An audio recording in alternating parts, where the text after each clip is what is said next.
Some people treat patients, others invent the future of medicine. Dr. Alaina Rajagopal does both, and her work could change how every one of us experiences healthcare. Next on DocStars. Welcome to DocPod's DocStars.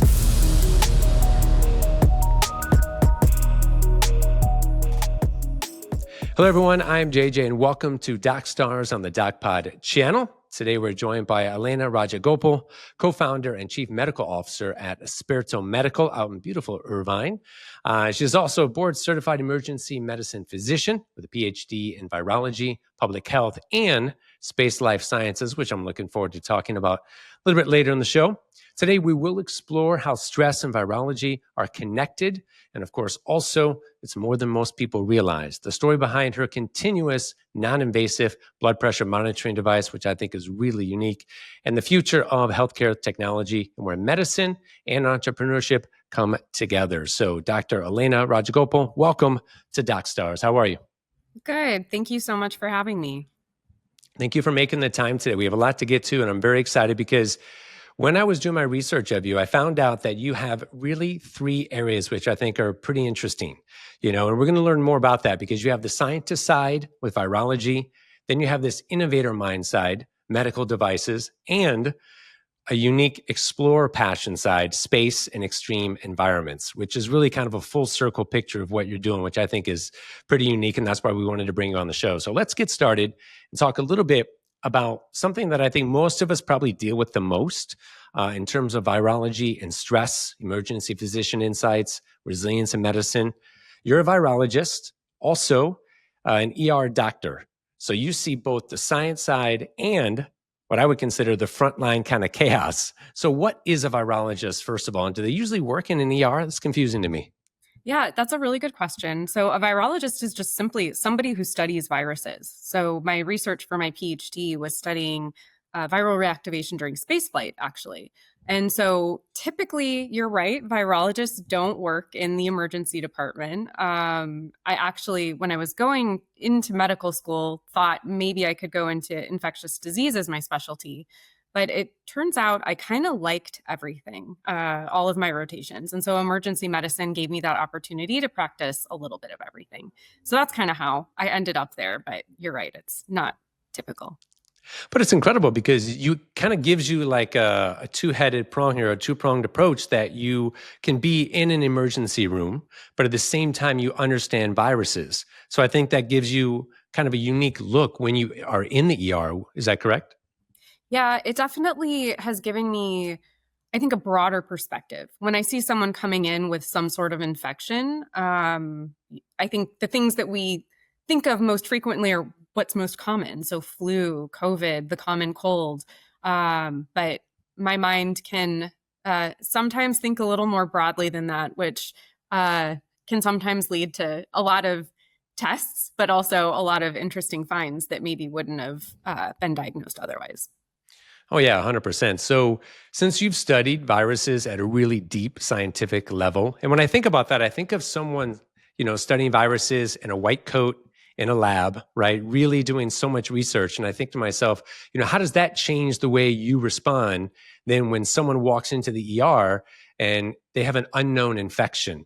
Obviously, I would think that you have a real advantage understanding that virus side of it. Yeah. So the interesting thing about a lot of viruses is we don't have sort of a treatment or a cure for a lot of them. And so often on the clinical side of medicine, we don't have to distinguish, like, is it flu or is it COVID? For those, we actually do have treatments. So it can be important to diagnose those. But for, the hundreds of viruses that cause the common cold, we don't necessarily have to know that on the clinical side, but my sort of scientist side always wants to know exactly what it is and what the sort of presence of different viruses are within the population. So it's kind of hard sometimes to separate that scientist brain from the clinical doctor brain. I would imagine. Even on a curious side for me, when you are in an ER, how many other physicians in there would have that kind of same approach that you have where they are a virologist and they're working in the ER and they understand both sides of that? Is that a unique thing for you or? I think a lot of emergency medicine physicians have diverse interests. So it may not be specifically virology, but for some people, it's pain, for example. So some of my colleagues have studied the treatment of pain extensively. And so they're really good at treating those things. And my interest tends to be infectious disease, virology, tropical and travel medicine. And so that's kind of where my brain likes to go. And so it really just kind of depends on each person's unique interests. But I think a lot of emergency medicine physicians kind of end up identifying their favorite part and study that in a lot more depth and become really good at it. Yeah, 100%. I remember when I was younger, I would always hear my mom say, and I think we all hear our parents say it, you don't want to have too much stress as you get older. It can, affect your immune system. It can, affect your a body's ability to fight infection. So when thinking about stress and virology, what's one surprising way that stress changes how our bodies fight infections so all of us can learn more from this? Yeah, this is a fascinating topic. And you're right. It's something for hundreds of years we've talked about. Stress, it seems like, can often cause people to get sick. And so some recent research has been really interesting. There was a study that actually came out about a month ago in Nature, I think it was Nature Neuroscience, where they actually looked at how when you see someone who's sick, it can actually start ramping up your immune system to fight that potential infection. Wow. So it's not the virus reaching you. They just looked at how seeing someone who's sick and not getting sick with that disease also causes your immune system to react to that. And so it's really fascinating, just sort of the stress of being around people who are sick, the stress of being a chronic caregiver, the stress of daily life, childcare, work, all of those things can really have an impact. And acutely, having some stress can actually be helpful in ramping up the immune system. But over long duration, when you start to have chronic stress, that's kind of when your immune system starts to get really run down and you can be more prone to getting sick. Yeah. So it's about having that right balance, right? Yep. Because, like you say, essentially a certain bit of stress can be helpful, like a lot of things we know. But as soon as you cross that point, and I think of it even as stress if you don't get enough sleep, right? If you're working too hard, if maybe it's your job, maybe it's your kids, your family life, whatever that looks like, I think it's all encompassing, right? And that stress can really affect your system. Yeah. Amazing. And when your stress hormones are upregulated, you have more difficulty sleeping. So then you have more difficulty repairing your cells and all of the damage that's been caused throughout the day and from that stress. And so it becomes this sort of chronic, problematic sort of snowball effect. But we're really just starting to learn the in-depth mechanisms of how that happens. Yeah. I mean, do you think that stress is underdiagnosed in terms of factors for chronic illness? Because I think we look at other things usually, right? We don't always say, oh, well, the reason I'm sick is because of stress. We look at other things. So it's curious to me to know if it's actually a little bit underdiagnosed on that side with chronic illness.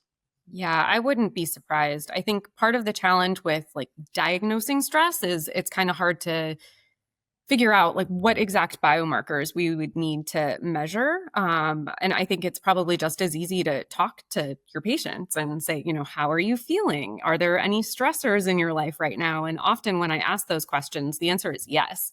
Oh, my family member just died, or, oh, we just lost our house, or I just lost my job, or, any number of things. And so all of that kind of relates back to, okay, so let's also talk a little bit about handling stress and things that you can do to maintain your health when going through some of those really stressful life events. So that's probably the best way, let's say, in terms of how doctors address it directly is just communication, right? Just ask them, just talk to them. Yeah, absolutely. Yeah, and that's something that I mean, certain doctors do. A lot of us, we have our primary care provider, right? And we go there, and if anyone's going to say it, it's generally our PCP when I've been there and they say, hey, how is your stress levels? How are you eating? How is your sleep? Right? They kind of check the boxes. And so, but that is something that we could dive a little further in, right? In these various checkups each year. Yep. And it's something I like to do as an ER doctor when I have time. But, if there's somebody who is about to code and somebody else who is bleeding in their brain and, have all of those things that are happening at the same time. On those days, I don't have time to, talk to someone about their stress. But on days when I don't have a lot of critical patients all at the same time, I do have extra time where I can go and talk to people and dig into that a little bit. But, if it's something that is a concern for an individual, they also can bring it up with their care provider and just ask, like, do you think these stressful events are affecting me, and what are things that I can do to help? I know some hospitals or insurance providers offer like the Calm app, for example, to help patients deal with stress. So there's a lot of ways that people can start to combat some of those daily stressors that can add up and become chronic. But it's probably pretty unique to each person. Yeah, I always wonder what that stress test looks like, right? I mean, obviously there are technical tests, and we know that, checking your blood pressure and understanding all of that. So outside of those technical measures, like what you're talking about, really talking to your doctor and understanding what stressors could be in your life outside of actually taking technical tests, right? Yeah. Honestly, I think it all starts with a conversation. And then from the conversation, maybe they do want to test your cortisol levels or, other things that can be indicators of stress. But often you don't even really need those tests. It can just come from the conversation and say, oh, yeah, that does sound like you've been going through a lot. Let's talk about strategies now on what we can do to help with this. Yeah, and I think a lot of us don't really know much about virology. To be honest, even before I started doing this kind of deep dive, I knew a little bit about it, but when you go down and you really understand it, it's quite interesting to go down this rabbit hole. And part of it, I think that a lot of us, when we've maybe even heard that term first, was 5 years ago with COVID and everything that was happening. I heard that word virology a lot more, and I guess that leads me into my next question, which is, what do you think we learned from COVID back then that will actually stay with us today in terms of public health, emergency medicine moving forward? What are your thoughts? I'm really amazed by the medical system going through COVID. Typically in medicine, we move very slowly when it comes to adopting new things. And I think the pandemic really forced everyone in medicine to think really carefully and quickly about how we can adjust the way that we're treating patients to reduce the risk of an infectious exposure to everyone, and how to see high volumes of patients who are potentially infectious, and to best triage them to be in the hospital or out of the hospital, depending on certain risks. So I think telemedicine is one thing that has really expanded since the pandemic. And I think it's really going to help with sort of the burden of access to care.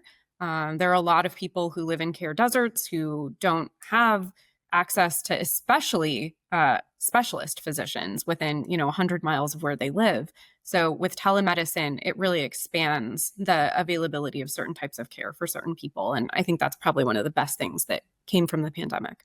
Yeah, I think it's fantastic because you have reach now in areas that maybe were underserved, right? And to be able to have that telehealth medicine, I think is fantastic. And there are good things that come out of that, even though that was a horrible situation. I think that's a great point that you make.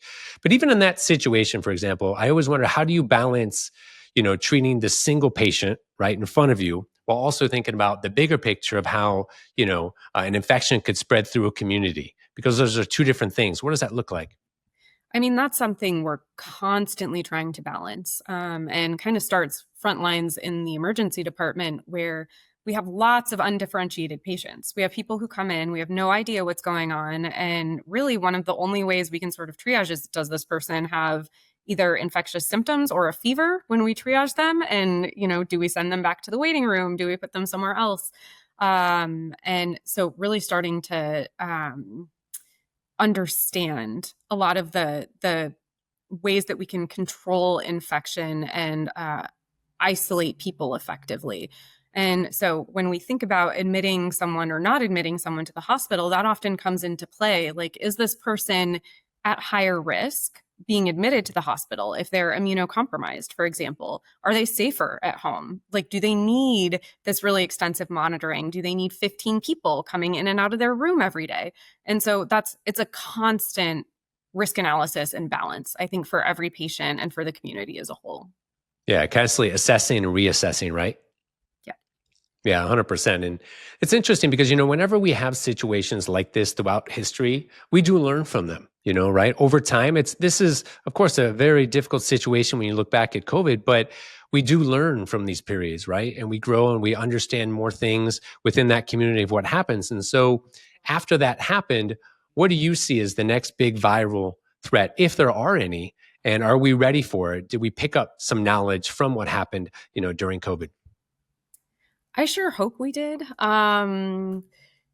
Viruses are really interesting because they're constantly evolving and they're co-evolving with people. There's a lot of evidence actually that certain genes that we have may have come from viruses, or viruses may have genes that have come from us, just co-evolving and sort of that happening over many, many, many years.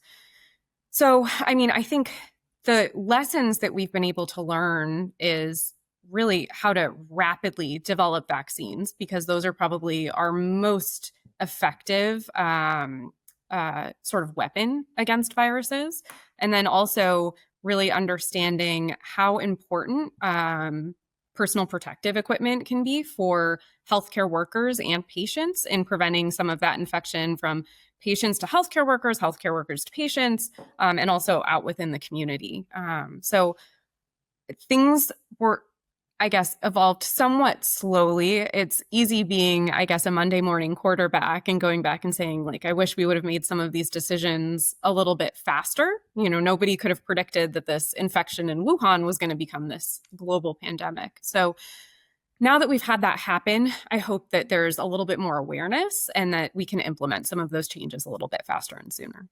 Yeah, and unfortunately, sometimes it does take a situation like that, which isn't ideal, to kind of push us right into developing these policies, procedures, PPE, all of this stuff, so that we will be better prepared for the next time. Yeah. Yeah, 100%. And also one thing I thought was really interesting, because the work that you're doing, it's interesting because, this non-invasive blood pressure monitoring has the power to save lives, ease patient suffering, and transform the way doctors deliver care. And when I started kind of researching this, I found it really interesting, because I think most of us just think about, okay, blood pressure technology, we are going to put a strap on our arm and we're going to go ahead and check our blood pressure. And so it'll be fun to kind of dive into what you guys are doing. You co-founded Esperto Medical, and you guys are inventing new ways to measure blood pressure. So what do you currently focus on? And maybe tell us a little bit more about the work you're doing on continuous non-invasive blood pressure monitoring, because it's really fascinating. Thank you so much. Yeah, we're really excited about the potential that this has to change how we do cardiovascular care. But basically, to your point, blood pressure's historically been measured the same way for, 100 years or more. And it's with a blood pressure cuff that squeezes your arm, and you only get one measurement every time you run that cuff. Or if you have a really critically ill patient in the ICU, for example, and you want continuous blood pressure measurements, you actually have to put a catheter into their artery, like with a needle. So that's not something that anybody's ever going to be able to wear on the street. It's risky, it's painful, and it is also very sensitive. It kind of fails pretty frequently. It can get blood clots and other problems. So we started thinking about this problem and how can we make a device that gives us continuous blood pressure, but is not invasive. And so people have been thinking about this problem for a while, and there's a couple of solutions, but they all require calibration or inputs of, demographics, whether somebody is a man or a woman or how old they are. And that takes a lot of time. So for me as an emergency medicine physician, I just don't have time for calibration. And so we really wanted to develop a method that also was calibration free and didn't require all these other inputs. And so we started thinking about ultrasound because it's a pretty versatile tool. You can use it to diagnose a whole bunch of different things. And we were like, you should be able to measure blood pressure using ultrasound. So we tried a method, but it required calibration. It got close, but we were like, nope, that's not good enough. So we threw that method away after we did like a 300 subject study and went back to the drawing board literally. And I remember we were at our house, like drawing on a wall that was a chalkboard, and ultimately came up with the idea for what is now resonance sonomanometry. And so basically we take ultrasound and audio frequency sound. And with the ultrasound, we're able to measure the arteries, diameter and arterial wall thickness. And then with the sound, we're actually able to induce a resonance in the wall of the artery. And with that resonance, we're able to determine the stiffness of the wall of the artery. And with all of those parameters, we can actually calculate blood pressure about 100 times a second. So we get that full continuous arterial trace without calibration. So that was really exciting, and represented a lot of long hours and some failure, but ultimately I think, got where we wanted to go. That is incredible. Like, I'm thinking to myself, I want to know the footprint of this. Can you just maybe walk me through first of all, what's the size of that look like, this device? Well, the original device was about the size of an actual ultrasound machine, so not small. We've miniaturized it now so that it's about the size of like a plastic piece, about the size of a credit card that goes on your cup. Okay. And so there's either a band or an adhesive patch that will attach it to your arm. And so those will connect directly to the monitors in ICUs or surgery units and things like that. Wow, I can't wait to see where something like this goes. Like, I'm a tech person, so I love just the sound of this. And I'm thinking, oh my gosh, you could put this on there, have it go Bluetooth to my phone eventually, be able to have a doctor somewhere else in a real time, capture all this information. Because really, it's about capturing as much data as we can. And I think also a little bit later in the show, we'll talk about, it's not just about the data, but the ability, like you said earlier, to be able to have people in remote areas anywhere in the world could have access to this. And I think that is really innovative and pretty cool. Yeah, that's part of what sort of influenced us to start this in the first place. Was in a lot of the remote austere medicine work I was doing, I was pretty frustrated by a lack of tools that would help me diagnose my patients in those environments. And so that's kind of ultimately what got us thinking about these problems in the first place, is the idea that whether you live on a remote island in the Philippines, or you live in remote Montana, or you live in urban Los Angeles, you should be able to have the same standard of care and the same opportunity to have something diagnosed. Yeah, 100%. Maybe this is a stupid question, but this is something that I was curious about. So why blood pressure specifically? Obviously, there's maybe other tests you can do as well, but it seems like blood pressure is, a bit of a diagnosis for stress and many other things. But maybe talk about that. Why blood pressure specifically? Yeah, it was something where, so the exact words that I used after I came back from a sort of remote medical trip was, I wish I had a tricorder. And I don't know if you're familiar with Star Trek at all, but it's this magical device that you wave over a patient in Star Trek and it tells you what's wrong. And so I was talking to my husband and co-founder, and his response was, well, why don't we just build one? And I kind of laughed and was like, haha, yeah, why don't we just build one? But as we started thinking about it, again, that led us to ultrasound. We're like, ultrasound is really versatile. You can do a lot with it. The barrier to ultrasound is just that it requires a lot of training to be able to use properly. And so we were like, well, what if we automate certain things? And then that kind of led us down the path to, well, we need an easy first project. And so we thought blood pressure, vital sign monitoring, that should be easy. We were wrong. But we did keep working on it and eventually got to a solution that made sense. So that was wow, amazing. What did that time frame look like? It wasn't back of the napkin. It was actually the wall in your house or somewhere else. But yeah, what did that time frame look like? Because I'm also curious about that when I think about technology, between that time of saying, okay, we could do this ourselves, and literally getting to the point where you had like a working prototype. What type of time frame was that? So I would say the idea phase, where we were really, kind of working on the math and the physics, was probably like 2 years. And then once we started building, we brought in Raymond Jimenez, who's a brilliant engineer and our current chief technology officer. And so he started constructing our first prototypes. And so from that early prototype, kind of mid-pandemic, it's been like 4 years or so. So building up those different prototypes, really starting to understand the method and how sound interacts with the complex anatomy and physiology of a human, are kind of what has taken a lot of time. But I still remember, the first time after the device was built and we got that first graph that showed us that there is a real relationship and it actually works. And all of those steps have been really, really exciting.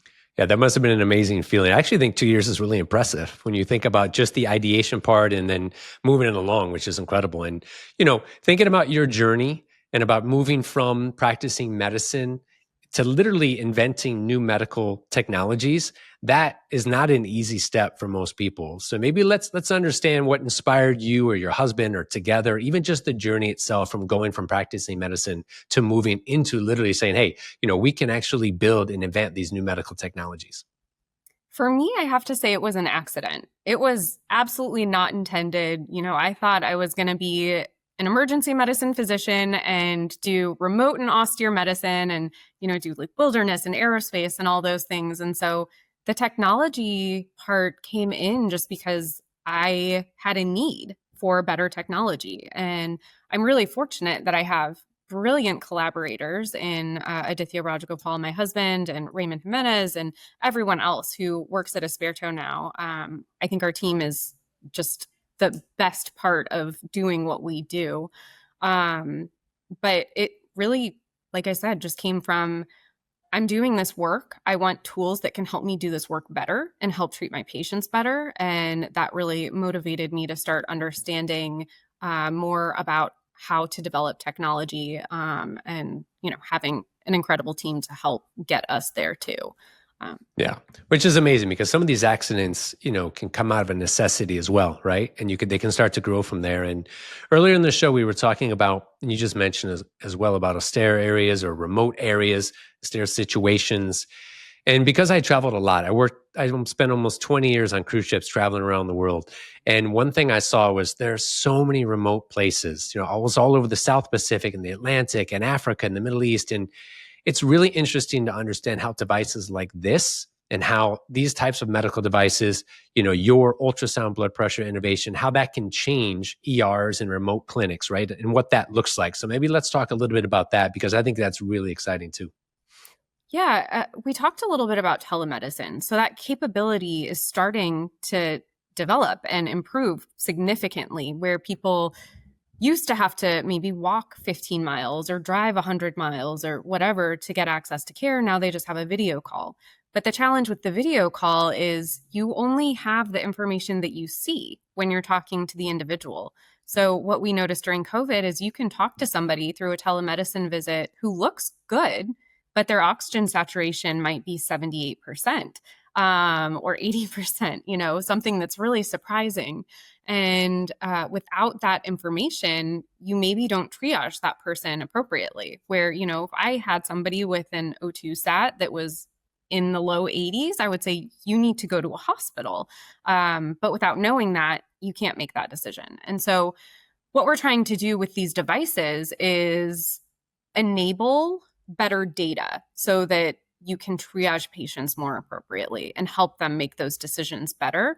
Because there may be some people who just say, no, it's not worth it to me. I'm not going to the hospital. I'm going to take my chances and see what happens. And that's their choice. But there are some people that would also make different decisions if their doctor was telling them, I think it's really important that you go to the hospital now. And so I think that's what some of these technologies are going to be able to do is help doctors and patients better understand their risk so that they know when to go to the hospital, when to stay home, and when they can wait a couple days and see their PCP. Yeah, it's all about getting more data, exactly as you said, because you can do a telehealth and you could look at someone visually, but you may not have any data, biomarkers, et cetera. But these actual devices will start to be able to transmit that to you no matter where you're at, right? Yep. Which is incredible. Just have it go to the cloud. And I think that also enables doctors to have better tabs on their patients. For example, somebody who's starting a new blood pressure medication, they might start it and then all of a sudden their blood pressure just tanks and they feel nauseous, they feel dizzy, they feel terrible, and they end up in the ER. But in the process of walking and getting to the ER and all of that, their blood pressure goes back up. And so by the time I see them, I'm like, well, it looks pretty good now. You feel good now. Okay, there's not as much we can do. We should consider maybe adjusting these medications or let's take a blood pressure log at home and see what your blood pressures actually are at home so that we can adjust them more appropriately. That requires a patient to actually put on a blood pressure cuff, figure out, what the numbers are, write them down, transmit that to their physician. And the likelihood that a patient follows all of those steps is low. So Yep. if we have a device that they're just wearing all the time and that's automatically transmitting, then again, you can make much better decisions. You can make sure the medications are titrated more effectively and patients are at lower risk of side effects then because they're actually on the right doses. Yeah, and even just let's be honest. I mean, human error. That are they being consistent with it? Are they writing the right numbers down? And Right. whereas if you have this device, you see it directly. It's fully transparent. No room for human error for the most part, which is incredible. Yeah, absolutely. Yeah. Now, I do think that, when you start a new business, I started a business a couple of years ago, and the more that you are in your business, you need more repetitions to understand what, the challenges look like. And so for me, thinking about what you and your husband have done, and I think, what are the largest roadblocks for other doctors who want to innovate? Obviously, I would think capital, money is part of it, time, et cetera. But I would love to know from you what you think those major roadblocks are for doctors who really also, like you, they want to innovate, but this, and this are keeping them from that. Yeah, I think you hit the nail on the head there. Time and money.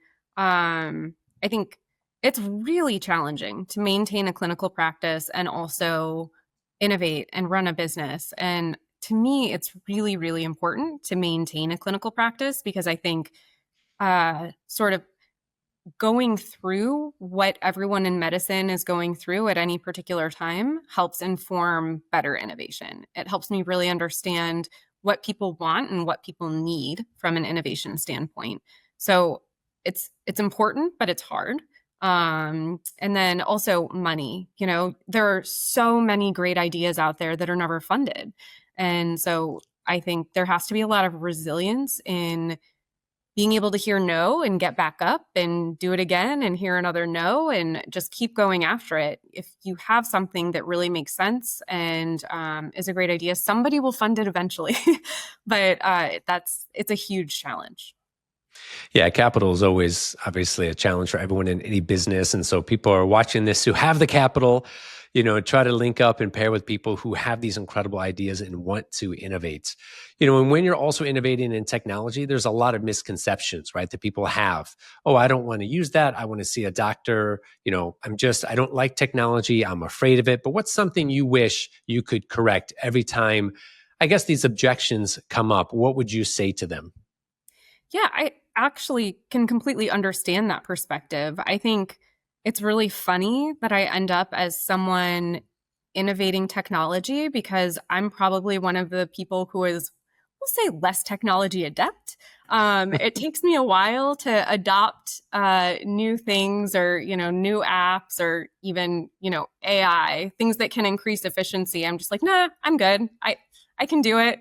I know how to do it. I've been doing it for long enough. But so I understand that perspective, but I also see patients who struggle on a daily basis to, get to their doctor's office where it's not something where they can hop in the car and get to an appointment. It might take 3 or 4 bus rides and a train ride to get there. Or they might have kids at home and finding someone to watch the kids in order to get to their doctor's appointments becomes a barrier.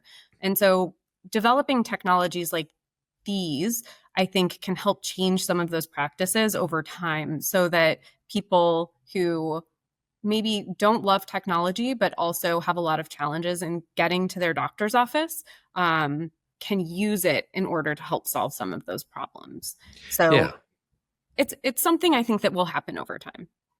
Definitely. I just think sometimes technology, it takes time. I think humans, we're not great with change, right? It's not easy for us. And I always talk about this to my nephews. I say, listen, try to stay open because the older you get, the more open you are, the more curious you are. It'll just be an easier life for you because if you start to close up, it makes it challenging because life is always changing. And so exactly to your point, be open to it. Maybe understand the change. We all get a little older. Hubris can kind of seep in as we get older. We know that. So it's important to stay open. Now, speaking of technology, if you could fast forward When I originally thought about this question, I thought 10 years, but honestly, it's moving so fast. If you could fast forward even 5 years, what role would you see, continuous monitoring devices playing in everyday life? How does that look for you in terms of just beyond just blood pressure? This is what gets me and I think my entire team really, really excited because there's so much that we don't know about somebody's normal, healthy cardiovascular system functions on a daily basis. And so, what this device that we're building helps us do when we can collect data from a whole bunch of different people is understand patterns and understand, oh, this is what happens in this age group at this time of day. And this is what happens in people with hypertension at this time of day. And with those patterns, we might be able to start to predict disease like heart attacks, strokes, cardiac arrest, people who might be prone to hypertension or preeclampsia, all of these different diseases that unfortunately often have really bad consequences if they progress to the point where you're getting chest pain, you're getting an actual stroke, you're already hypertensive in your third trimester of pregnancy. So if we can start to understand those patterns and start to predict who's at risk for this, then we might be able to start treatment early and prevent it. And so, cardiovascular disease is the leading cause of death worldwide. And so if we can prevent some of those deaths just by better monitoring, I think that's what makes all of this worthwhile. Yeah, better monitoring, more data, more data, more data, which is Yeah. incredible. And I think in an era where technology is taking off, what I love to see is that we are trying to get more data, right, and less opinions. And this is another thing I always talk about on the show is that there's a lot of noise out there, and you know this when you go on, people are on YouTube and they're on various social media, and sometimes it's Everybody knows. hard. Exactly. Everyone, it's part of our actual promotion here at DocPod with the whole Dr. Google thing. And now we've taken it a step even further with AI. And I think AI will be a wonderful thing. But at the same time, we still need to have evidence based, board certified, trusted doctors because the best doctors in the world, a lot of that information going into the AI is from people like yourself and some of these incredible doctors. So we have to make sure we remember that. Yeah, I really think that medicine can grow and be better with better technology. Doctors become better doctors with technologies that enable them to spend more time with patients. I think that's Yep. something that is a huge gripe for most of my colleagues that I talk to is most of our day is spent writing notes, ordering labs, following up on labs, and very little of my day is actually spent talking to people. And so what I hope is that with some of this technology development that we can get back to that and kind of what medicine used to be where it's a conversation, it's a relationship that you develop over time with people. Maybe less so a relationship in the ER because we have a lot of turnover. But otherwise, you can at least spend some time really understanding why somebody's there. Exactly. It's another tool in the toolkit, right? If it can help you take care of some of the stuff that is more tedious so you can spend more time with patients, it's phenomenal. And I think these things will go hand in hand, right? And I think that's the best time we can use technology when we pair them, right? Humans with technology. It doesn't have to be a zero-sum game. They should go hand in hand. And I think if we use it properly, it'll give us incredible value, right? Moving forward. So, and that also leads me into the next question, which is about the tech impact with patient care. And for me, I'm thinking about what you've done. And I think what's been harder, solving the scientific challenges behind your devices or navigating the human side of entrepreneurship, which you and your husband and everybody at, what you're doing there, Esperto Medicals had to do, because those are two different things and very challenging. Yeah. I think my answer would be yes. They're both challenging in different ways. The technology, like I said, we developed methods, we determined were failures, threw them away. That's really hard to do. And then navigating the human side of entrepreneurship is also a challenge. You have to convince other people that the technology and the ideas are worth funding, and manage a team on a daily basis, and all of that presents unique challenges. So I'm not sure I would say one more so than the other. I think they kind of go hand in hand. Yeah, no, that makes sense. And a little while ago, we were talking about the remote areas that I think a device like yours will just be incredible for. But also, let's talk about the ER itself. Time is everything when you're in the emergency room. So, how could continuous monitoring change the way, let's say, frontline doctors make split, second decisions? What does it look like actually in the ER? Yeah. That was, again, a lot of the motivation for developing a device like ours, where, the option, if you want continuous monitoring now, is to place the arterial catheter in somebody's artery. And often, if I have somebody who's really sick, that's not at the forefront of what I do for that patient. Most often, I'm focused on protecting the airway, making sure their heart is beating, um, those like minor details. And so the arterial catheter placement doesn't really happen in that time frame unless you have a big team and a lot of people all working on the patient at the same time. And so where continuous monitoring comes in is it enables anyone on the care team to be able to place a device and start collecting that information. So then if you have somebody who maybe isn't breathing very well, their heart might be about to stop, they're having an arrhythmia or something like that, you can put this device on and then you're getting that continuous understanding of, oh, their blood pressure is going down and I can see that happening. I don't have to wait for the blood pressure cuff to recycle again in 1 or 2 minutes. Like it's just too long of a delay when you have an acute situation like that. So that's in emergency medicine. What I'm really excited about are those like really, really sick people where I want to know what's going on right now, but I don't have the time to put all of the devices on at the same time. And you have to kind of pick and choose what you're going to do for them first. Yeah, these are going to have some incredible breakthroughs, and that's very exciting. So let's zoom out a little bit and look at the big picture for, let's say, the future of healthcare in general: physician entrepreneur, healthcare entrepreneurship, medical innovation. Where do you see the greatest opportunity for innovation? Because I'm thinking, would it be in ER medicine? Is it in preventative health or home monitoring? How does that look like for you? Oh gosh. Again, I option D, all of the above.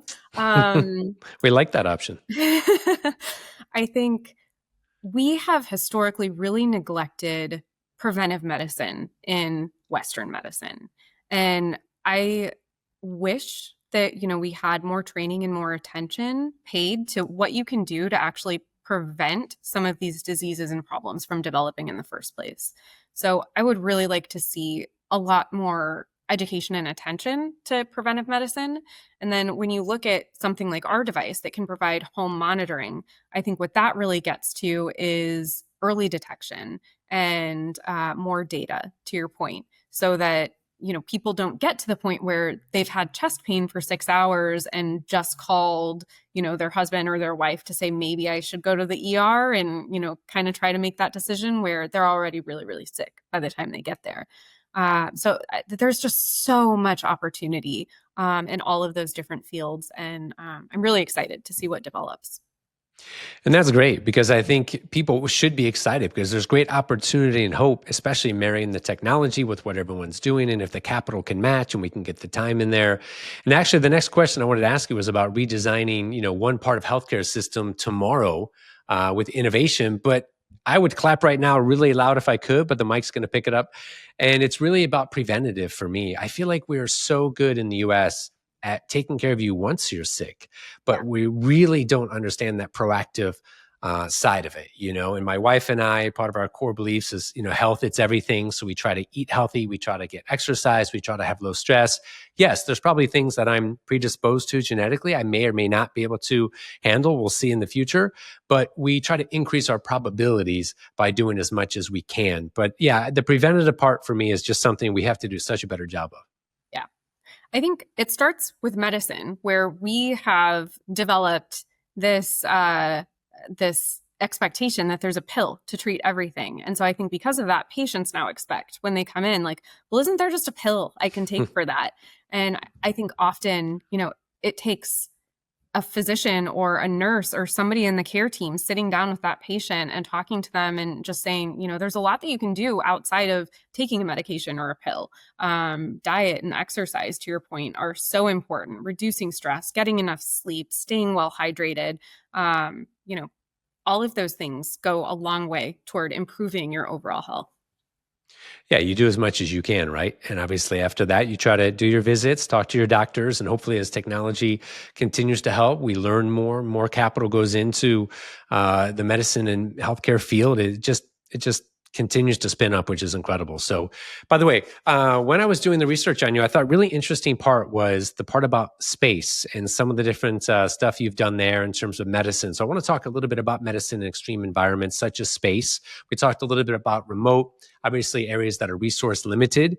Your NASA and global health work really, it gives us kind of a unique lens here, right? Very few doctors have this perspective, so this is interesting for me. I mean, you've studied medicine in space and in extreme environments. So what lessons carry over from that into really everyday emergency rooms, for patients and when you're back in that environment? That's a really good question. I think obviously when you're practicing in an austere environment, there's a lot that goes into prevention. And I think that's kind of a, a strategy that NASA has taken with astronauts is to send super healthy people so that you reduce your risk of something bad happening. And then also going into preparation, understanding what sorts of things people are at risk for, and how you can be prepared to treat them for those things in advance. In the emergency department, we have so many resources, especially here in the US. It's almost like a playground. There's like almost nothing that comes in that I don't have the opportunity or the tool to treat or fix. And so, you get really used to that. And so sometimes things don't always go perfectly in the ER, and maybe the lights go out or the electronic medical record system goes down. And then I think it's in those situations where I'm really fortunate to have that other training, because then it's just kind of like, okay, we're going to use paper charts. That's fine. Or the lights are out. Okay, like where's a flashlight? And I think for people who aren't necessarily used to practicing in some of those remote environments, it might be a little bit more stressful to adapt and adjust. But with that training, I think it's just kind of like, all right, what's next? Yeah, that experience totally pays off when you get in a situation, Yeah. that maybe most doctors aren't used to being in, which is so important. So, are there parallels, do you think, between, astronauts in orbit and literally just patients in the ER? Are there lines that you can draw to say, hey, listen, this worked here, it also works here? I'm very curious about that in terms of those parallels. So, I mean, I would give the example of the device that we're developing. When I started thinking about this problem, it was specifically because I wanted a device that was going to work in remote environments.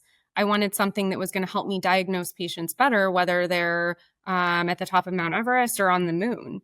And so, as we've developed this device, we've really thought about, well, we've got to make it small, or else it's not going to work in those environments. And it's got to be low weight, and it has to be robust so that if you whack it against the side of a tree or drop it on a rock, it will still work.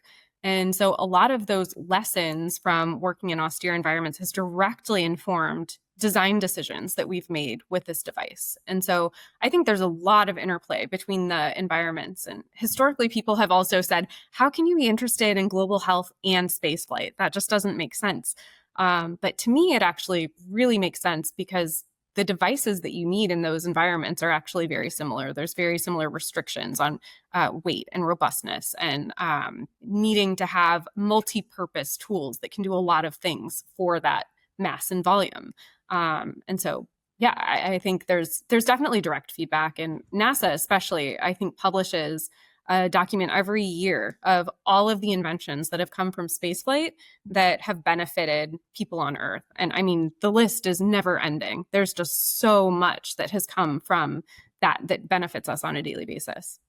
Yeah, and that's actually a great point. And I was going to mention that because I think a lot of times we see in the news, and why are we spending this money going to Mars, going to space? But it's really during that journey from when we ideate, hey, we're going to go to the moon, to the time we land on the moon, there's so much knowledge, right, that's captured between that period, however long that is, whether it's science or medicine or technology. And then we kind of use a lot of that incredible stuff that we've learned back here on Earth for a lot of our everyday lives, especially in medicine.